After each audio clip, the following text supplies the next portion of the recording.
15 años después de la entrada en vigor del Tratado de Libre Comercio de América del Norte, es cada vez más difícil encontrar en México opiniones que no estén divididas sobre este pacto, especialmente cuando hablamos de alimentos.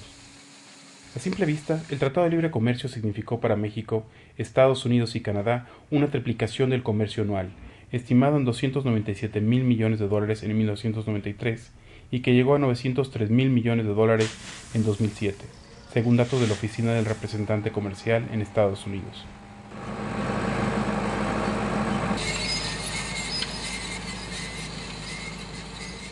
A partir de la vigencia del Tratado de Libre Comercio de América del Norte en 1994, la frontera septentrional de México alojó a más del 30% de la fuerza laboral nacional, empleada en la fabricación de productos electrónicos, vehículos y autopartes.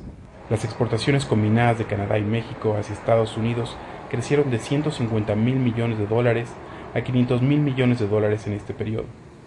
Sin embargo, no todo lo que ocurrió fue conforme a lo que se había prometido. México se convirtió en el principal importador de carne, arroz, manzanas, frijoles y endulzantes de maíz.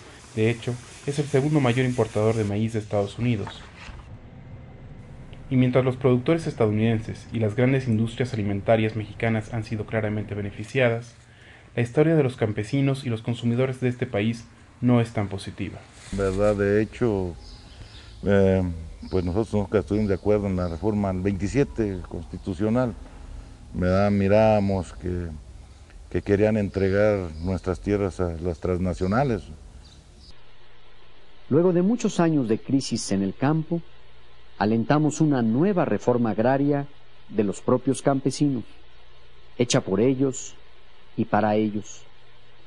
Es una reforma con dos grandes instrumentos. El primero, el cambio del artículo 27 constitucional, que da seguridad y más libertad a los campesinos para decidir por sí mismos lo que quieran hacer con sus tierras. Y el segundo, llevar más recursos para el fomento a la producción y el mejoramiento de la vida campesina. Y las inversiones prometidas para el sector rural, para preparársele para la competencia, y particularmente las inversiones prometidas para el pequeño y mediano productor en infraestructura, en crédito, en asistencia técnica, en desarrollo tecnológico, nunca llegaron al campo. Sí llegó la apertura comercial, sí llegó la competencia desleal de Estados Unidos. Porque nosotros veíamos que también el Tratado de Libre Comercio iba a venir a perjudicarnos a nosotros como productores de frijol, ¿verdad?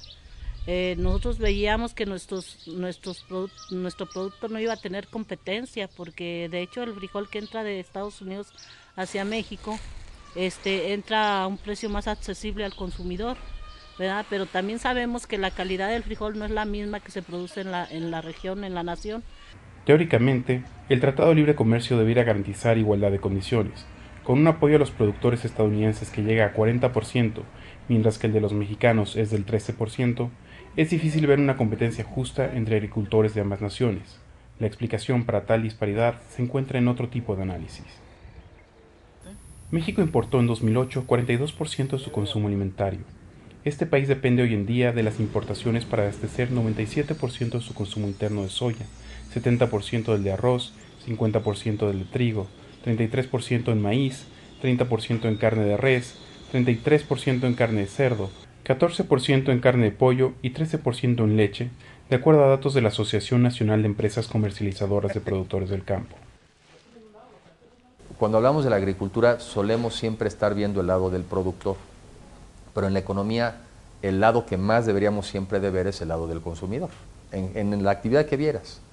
Y entonces la pregunta que nos deberíamos estar haciendo es, pues, ¿cuál es el modelo que más le beneficia al consumidor? Que somos los más. Yo lo que diría es que ha ayudado también a muchos productores a satisfacer sus insumos, le ha ayudado a la mayoría de los consumidores a tener una oferta de productos mucho más atractiva, y sí, evidentemente, le afecta a un número importante de productores que quizá no tienen las condiciones de competitividad. ¿De qué sirve importación, entre comillas, de alimentos baratos si después entra el sistema de distribución en México dominado por los monopolios? Los monopolios importan barato, pero venden caro a los consumidores. En estos que van 6 meses a la fecha, pues ha habido una baja en el consumo de carne, sobre todo en los productos importados, que nosotros trabajamos aquí tanto en res, cerdo, ternera, cortes americanos. Si la gente en su momento compraba, por decir,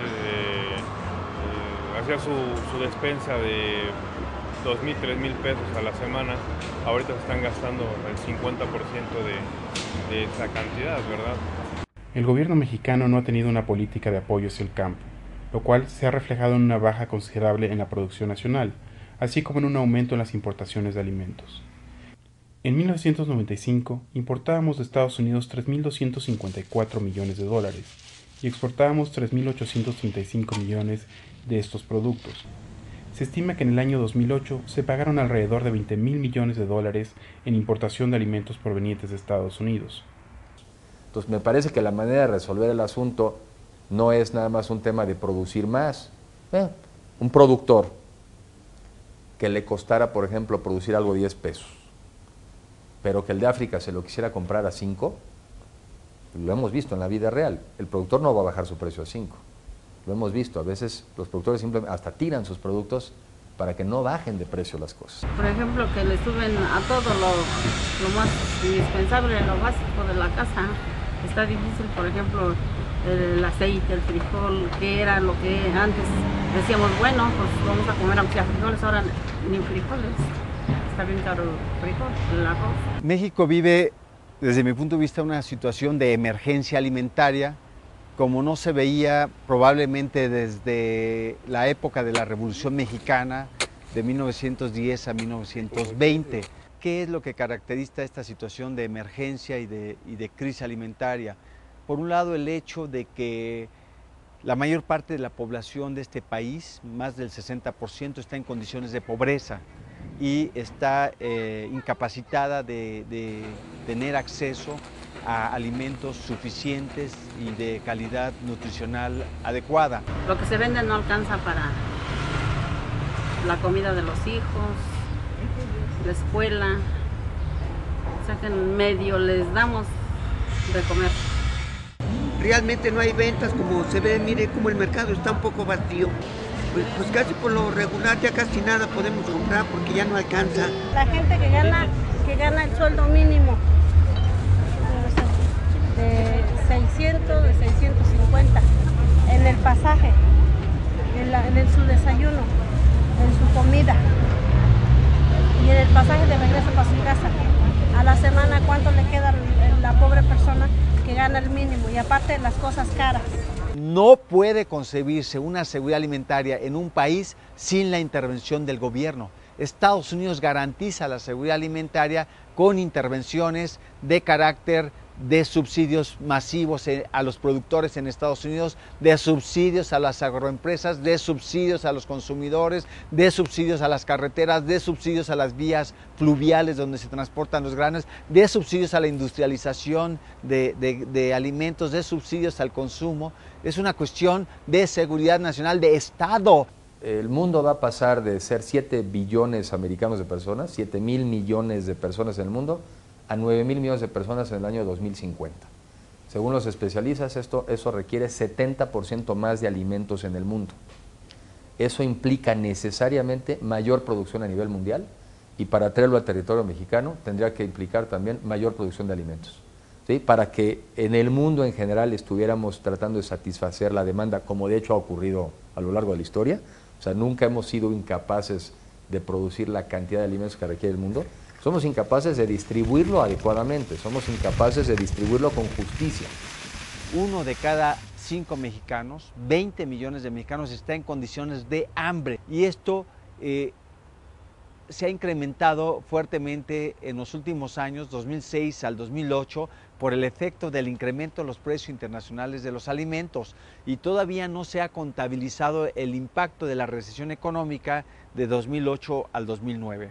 Al mismo tiempo que México se convierte en el principal productor de obesos en el mundo, la tortilla, alimento emblemático mexicano, ha dejado de ser parte de una muy lastimada y encarecida canasta básica. Esta ha sufrido incrementos desde el 124% de enero a septiembre de este año, y esto ha llevado a que 4 millones de mexicanos se sumen a los 20 millones que actualmente padecen hambre en el país. Informó para IPS Diego Delgado desde la Ciudad de México.